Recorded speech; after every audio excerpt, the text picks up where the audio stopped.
बिस्मिल्लाहिर्रहमानिर्रहीम। अस्सलाम वालेकुम बच्चों, I am Zain Tabassum Zain academy की जानिब से एक और न्यू वीडियो के साथ आप लोग की खिदमत में हाजिर हूँ। इंशाल्लाह इस वीडियो में हम इलेक्ट्रोनेगेटिविटी, इसके अलावा फैक्टर अफेक्टिंग ऑन इलेक्ट्रोनेगेटिविटी, इसके अलावा trend of electronegativity in periodic table, इन तीन टॉपिक को हम डिटेल से पढ़ने वाले हैं और इन चीज़ों को कवर करने वाले हैं। तो ये चीज़ें अगर आप लोगों को आती है तो आप इस वीडियो को पॉज करके कोई फ़िल्म गाना वगैरह लगाए या कोई किसी और की वीडियो आप लगा लें, फिर ये आपके लिए नहीं है। तो स्टार्ट लेते हैं इलेक्ट्रोनेगेटिविटी से कि इलेक्ट्रोनेगेटिविटी क्या है। तो यहाँ पे मैंने डिफिनीशन लिखा हुआ है, the ability of an atom to attract the shared pair of electron toward itself in a covalent bond is called electronegativity. अब सबसे पहले क्वेश्चन यहाँ पे ये आता है कि कोवेलेंट बॉन्ड क्या है। क्वेश्चन ये राइज होता है कि कोवेलेंट बॉन्ड क्या है। अब फर्ज करें एक एटम है हमारे पास हाइड्रोजन, क्या है हाइड्रोजन, इसने बॉन्ड बनाया हुआ है क्लोरीन के साथ। किस चीज़ के साथ? क्लोरीन के साथ। अब ये दोनों एटम जो है ये क्या करता है, ये इलेक्ट्रॉन को शेयर कर देता है। मतलब ये एक इलेक्ट्रॉन क्लोरीन शेयर कर देता है, एक इलेक्ट्रॉन हाइड्रोजन शेयर कर देता है। तो इसकी रिज़ल्ट में जो बॉन्ड बनता है इसको हम क्या कहते हैं? इसको हम कोवेलेंट बॉन्ड कहते हैं। यहाँ पे दूसरा वर्ड भी लिखा हुआ है, शेयर पेयर ऑफ इलेक्ट्रॉन। यहाँ पे दोनों ने इलेक्ट्रॉन को शेयर किए हुए हैं। इन शेयर की रिज़ल्ट में एक बॉन्ड बना हुआ है जिसको हम कोवेलेंट बॉन्ड कहते हैं।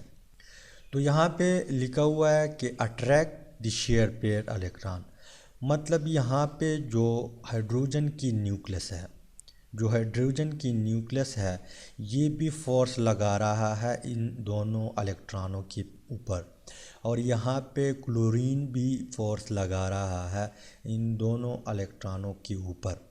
ये भी खींचता है, ये भी खींचता है। तो इस खींचने को हम क्या कहते हैं? इलेक्ट्रोनेगेटिविटी। क्या कहते हैं? इलेक्ट्रोनेगेटिविटी। जब शेयर पेयर इलेक्ट्रॉन खींच लेते हैं, इस खींचने को हम क्या कहते हैं? इलेक्ट्रोनेगेटिविटी। अब बात आती है कि इनमें कौन सा ज़्यादा खींचेगा, इन दो एटमों में कौन सा ज़्यादा खींचेगा। जो ज़्यादा अपनी तरफ खींचेगा उसकी इलेक्ट्रोनेगेटिविटी ज़्यादा होगी। क्या होगी? फ़र्ज़ करें यहाँ पे इस तरह काम होता है, हाइड्रोजन है, इसने बॉन्ड बनाया हुआ है क्लोरीन के साथ।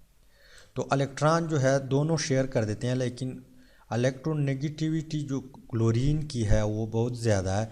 इसी वजह से यहाँ पर इलेक्ट्रॉन आते हैं, इनसे इन न्यूक्लियस से दूर जाते हैं। क्यों दूर जाते हैं? क्योंकि इसका न्यूक्लियर फोर्स कम है, इसी वजह से यहाँ पे आता है, इसके करीब आता है। तो इसकी नेगेटिविटी, इलेक्ट्रोनेगेटिविटी ज़्यादा होगी, इसकी कम होगी। क्या होगी? इसकी ज़्यादा होगी, इसकी कम होगी। तो इलेक्ट्रोनेगेटिविटी किस चीज़ को कहते हैं? जब इलेक्ट्रॉन अपनी तरफ खींच लेते हैं, उस खींचने को हम क्या कहते हैं? इलेक्ट्रोनेगेटिविटी कहते हैं। जो बॉन्ड बना हुआ है जिन एटमों के बीच, जब उसमें कोई ज़्यादा खींच लेता है तो उसकी इलेक्ट्रोनेगेटिविटी ज़्यादा होगी और दूसरी एटम की इलेक्ट्रोनेगेटिविटी कम होगी। अब यहाँ पे क्वेश्चन ये भी माइंड में आता है कि कोवेलेंट बॉन्ड जो है, कोवेलेंट बॉन्ड तो सेम एटमों के बीच भी बन सकता है। क्या होता है? कोवेलेंट बॉन्ड सेम एटमों के बीच भी बन सकता है। जिस तरह हमारे पास एग्ज़ाम्पल है हाइड्रोजन, इसके अलावा जो दूसरा एग्ज़ाम्पल है फ्लोरीन की। यहाँ पे अगर आप लोग गौर करें, इसकी इलेक्ट्रोनेगेटिविटी सेम है, इसकी भी सेम है, क्योंकि एक ही एटम है। तो इस केस में इलेक्ट्रॉन जो है वो दरमियान में आते हैं और दोनों पे कोई भी पार्शली चार्ज मार्ज वगैरह नहीं बनते। यहाँ पे जो है पार्शली नेगेटिव चार्ज बनता है और यहाँ पे पार्शली पॉजिटिव चार्ज बनता है। अगर डिफरेंट एटम हो, किसी एक की इलेक्ट्रोनेगेटिविटी ज़्यादा हो, किसी एक की कम हो। अगर इलेक्ट्रोनेगेटिविटी सेम है उस कोवेलेंट बॉन्ड में, तो दोनों इक्वली फोर्स लगाएगा तो यहाँ पे पोल नहीं बनेंगे। इसी वजह से इसको हम क्या कहते हैं, non polar covalent bond. Non polar का मतलब ये कि यहाँ पे पोल बने, यहाँ पे पोल नहीं बने, यहाँ पे पोल बने हुए हैं, इसको हम कहते हैं पोलर कोवेलेंट बॉन्ड, इसको हम कहते हैं non polar covalent bond. Polar इसलिए कहते हैं क्योंकि यहाँ पे पोल बने हुए हैं। यहाँ पे पार्शल नेगेटिव इसलिए आया है क्योंकि दोनों इलेक्ट्रॉन यहाँ पे ज़्यादा आए हुए हैं, इसी वजह से इसके ऊपर पार्शल नेगेटिव है। और इनसे इलेक्ट्रॉन दूर चले गए हैं पार्शली, तो यहाँ पे पार्शली पॉजिटिव आएगा। यहाँ पे पोल बने हुए हैं, इसी वजह से इसको हम कहते हैं पोलर कोवेलेंट बॉन्ड। क्या कहते हैं? Polar covalent bond. और इसको हम नॉन पोलर कोवेलेंट बॉन्ड कहते हैं। तो ये है हमारे पास क्या है, इलेक्ट्रोनेगेटिविटी। क्या है ये? हमारे पास इलेक्ट्रोनेगेटिविटी है। एक बार मैं फिर रिवाइज करता हूँ। जो एबिलिटी हो किसी एटम में, जो इलेक्ट्रॉन अपनी तरफ खींच ले, उस खींचने को हम क्या कहते हैं? इलेक्ट्रोनेगेटिविटी। अब इलेक्ट्रोनेगेटिविटी हर एक एटम की डिफरेंट है। क्यों डिफरेंट है? क्योंकि कोई ज़्यादा खींच लेता है, कोई कम खींच लेता है। जब ज़्यादा खींच लेता है उसको हम क्या कहते हैं? उसकी इलेक्ट्रोनेगेटिविटी ज़्यादा है। जो कम खींच लेता है उसकी इलेक्ट्रोनेगेटिविटी कम होती है। इसके अलावा इलेक्ट्रोनेगेटिविटी जो है, इलेक्ट्रोनेगेटिविटी हम रिप्रेजेंट करते हैं किस चीज़ से? E means electron, N mean negativity, electronegativity. तो इलेक्ट्रोनेगेटिविटी हम किस चीज़ से रिप्रेजेंट करते हैं? ई एन से। किस चीज़ से? ई एन से। आप कहीं पर भी पेपर में लिखे ई एन, तो चेक करने वालों को ये समझ आता है कि ये इलेक्ट्रोनेगेटिविटी की बात कर रहा है। या आप टेस्ट में लिखे, जहाँ भी लिखे, क्योंकि ये जो है इंटरनेशनली इसको हम रिप्रेजेंट करते हैं ई एन से। किस चीज़ से? ई एन से। अब जो है हम आते हैं इसकी फैक्टर, कि इसकी फैक्टर क्या है। मतलब ये कि अगर एटॉमिक साइज़ ज़्यादा हो तो इसके ऊपर क्या असर पड़ेगा। इसके अलावा अगर न्यूक्लियर चार्ज ज़्यादा हो तो इलेक्ट्रोनेगेटिविटी पे क्या असर पड़ेगा। शील्डिंग इफ़ेक्ट है, इस तरह इलेक्ट्रॉनिक कॉन्फ़िगरेशन है। अगर ये चीज़ हो तो इलेक्ट्रोनेगेटिविटी पे असर पड़ेगा या नहीं पड़ेगा। तो सबसे फर्स्ट वन हमारे पास क्या है? एटॉमिक रेडियस या एटॉमिक साइज़।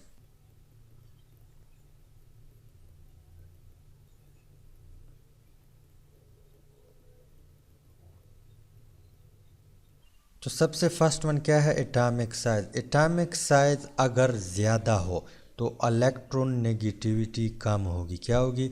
अगर एटॉमिक साइज़ ज़्यादा हो तो इलेक्ट्रोनेगेटिविटी कम होगी। क्यों कम होगी? रीज़न क्या है? यहाँ पे मैं एग्जांपल देता हूँ। फ़र्ज़ करें हमारे पास क्या है? फ्लोरीन है। क्या है? फ्लोरीन है। ये उसकी न्यूक्लियस है।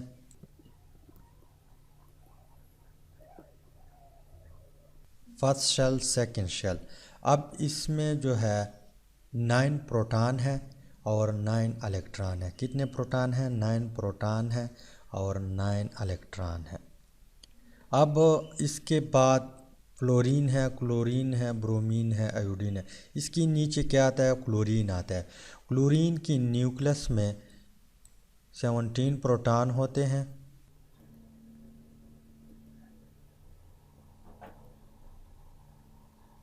और यहाँ पे शेल में 17 जो है इलेक्ट्रॉन भी होते हैं। तो मैंने बात की, यहाँ पे बुक में बात लिखी है कि अगर एटॉमिक साइज़ ज़्यादा हो तो उसकी इलेक्ट्रोनेगेटिविटी कम होगी। क्यों कम होगी? फ़र्ज़ करें क्लोरीन ने किसी के साथ बॉन्ड बनाया हुआ है और फ्लोरीन ने बॉन्ड बनाया हुआ है। तो फ्लोरीन के पास सिर्फ 2 शेल है। कितने शेल है? 2 शेल है। जो शेयर्ड इलेक्ट्रॉन होंगे वहाँ पे डिस्टेंस कम होगी। न्यूक्लियस और इसकी बीच जो डिस्टेंस है वो कम होगी, मतलब न्यूक्लियर फोर्स इस पे ज़्यादा लगेगा। अब इस केस में यहाँ पे जो इलेक्ट्रॉन पड़े हुए है, जो शेयर पेड इलेक्ट्रॉन है, ये न्यूक्लियस से दूर है, बनिस्बत इधर, मतलब ये कि फ्लोरीन में डिस्टेंस कम है न्यूक्लियस और शेयर पेयर इलेक्ट्रॉन, और यहाँ पे न्यूक्लियस और शेयर पेयर इलेक्ट्रॉन के बीच जो डिस्टेंस है वो ज़्यादा है। जब ज़्यादा है तो न्यूक्लियर फोर्स कम लगेगा, जब कम लगेगा तो इलेक्ट्रॉन अपनी तरफ कम खींचेगा, जब कम खींचेगा तो जाहिर सी बात है कि इलेक्ट्रोनेगेटिविटी क्या होगी, कम होगी। और यहाँ पे फोर्स ज़्यादा लगेगा, न्यूक्लियर फोर्स, जब फोर्स ज़्यादा लगेगा तो मतलब ये कि ये इलेक्ट्रॉन अपनी तरफ ज़्यादा खींचेगा, जब ज़्यादा खींचेगा तो इलेक्ट्रोनेगेटिविटी इसकी ज़्यादा होगी। तो ये है एटॉमिक साइज़। अगर एटॉमिक साइज़ ज़्यादा बड़ा हो, एटॉमिक रेडियस बड़ा हो, तो उसकी इलेक्ट्रोनेगेटिविटी कम होगी। क्या होगी? कम होगी। अब हम आते हैं न्यूक्लियर फोर्स के ऊपर।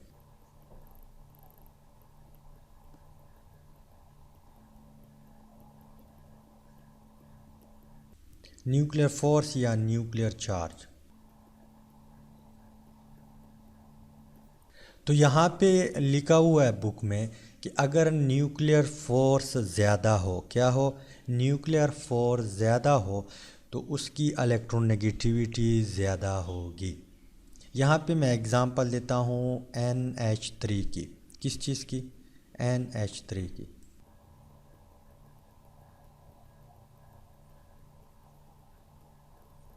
अब यहाँ पे अगर आप लोग गौर करें,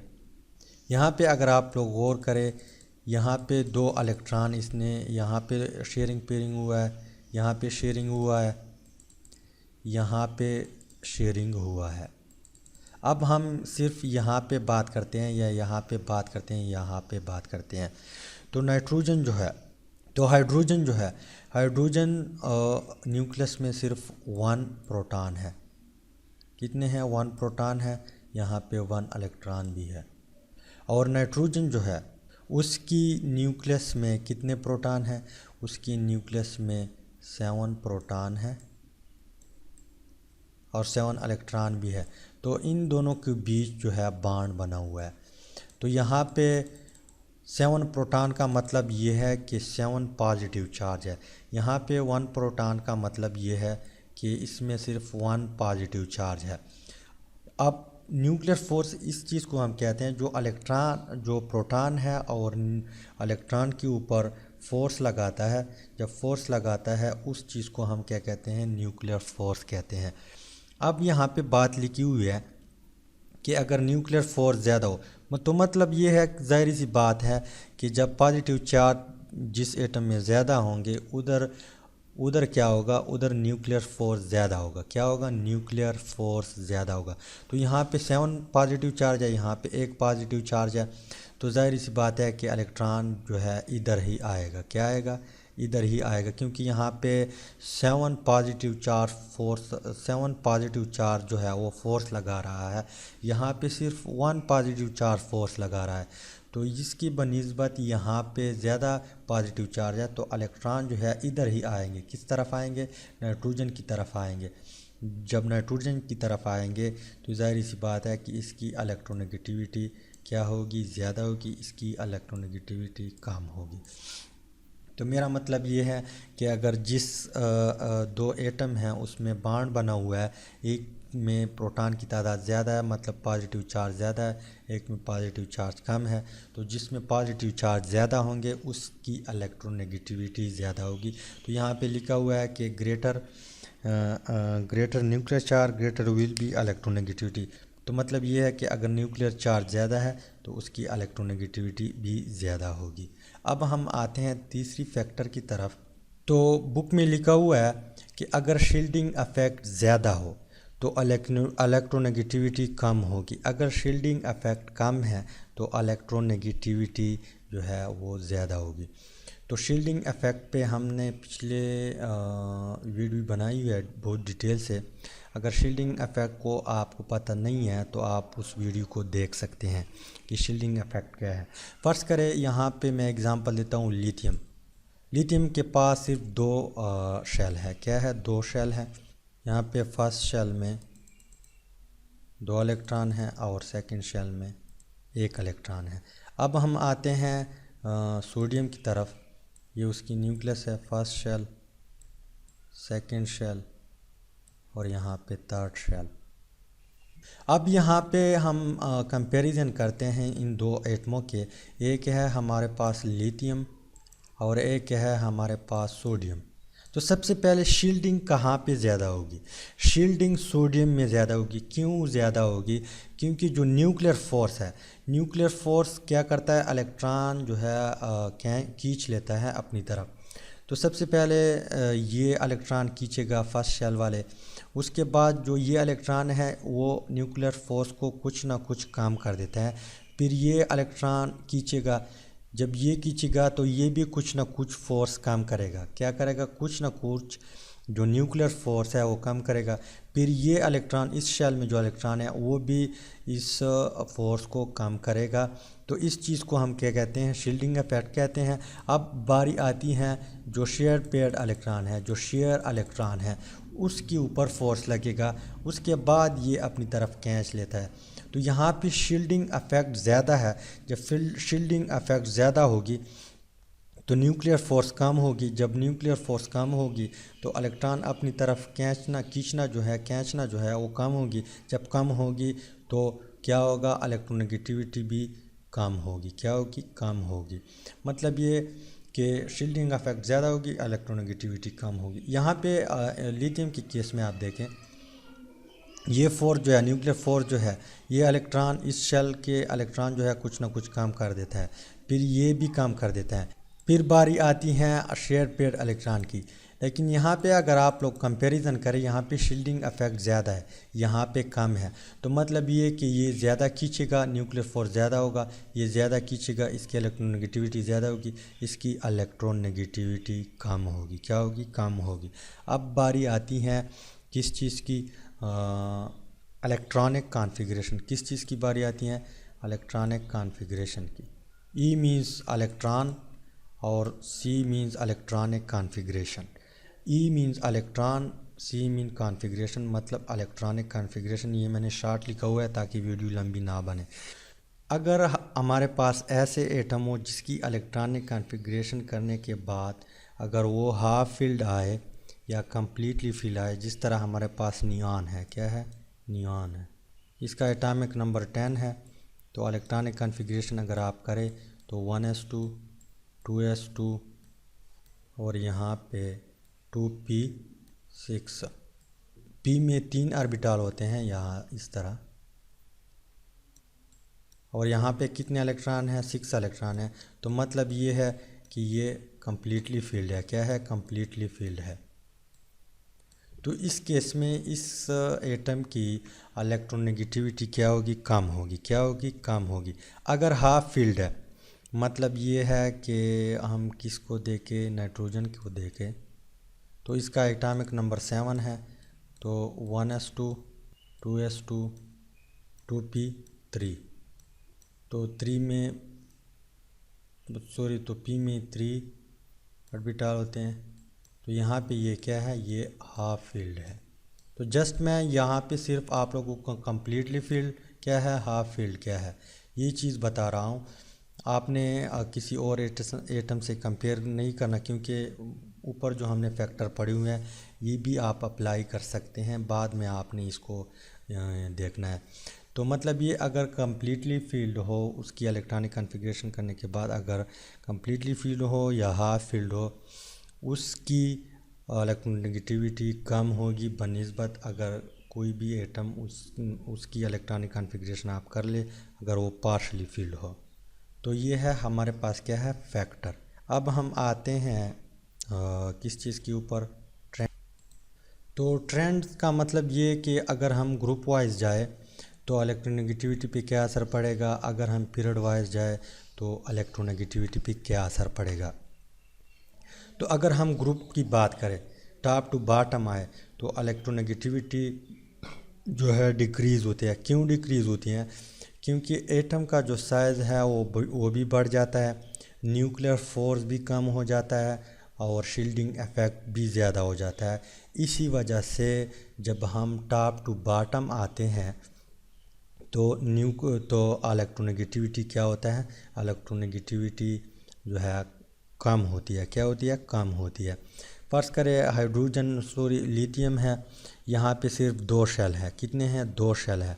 यहाँ पे पोटाशियम जो है इसमें 4 शेल होंगे, तो इसका साइज़ बढ़ेगा। जब साइज़ बढ़ेगा तो न्यूक्लियर फोर्स कम लगेगा शेयर इलेक्ट्रॉन के ऊपर और शील्डिंग इफ़ेक्ट भी ज़्यादा होगा, और यहाँ पे न्यूक्लियर फोर्स भी ज़्यादा होगा और शील्डिंग इफ़ेक्ट भी कम होगी, साइज़ भी कम होगा, तो ज़ाहिर सी बात है कि इलेक्ट्रोनेगेटिविटी ज़्यादा होगी।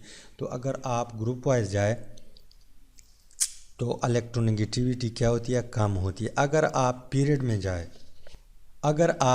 में जाए फ्राम लेफ़्ट टू राइट इसी तरह, तो यहाँ पे इलेक्ट्रोनेगेटिविटी इंक्रीज़ होते हैं। क्यों इंक्रीज़ होती हैं? क्योंकि एक तो न्यूक्लियर चार्ज जो है इंक्रीज़ होता है। एटॉमिक नंबर इंक्रीज़ करने से न्यूक्लियर चार्ज इंक्रीज़ होता है।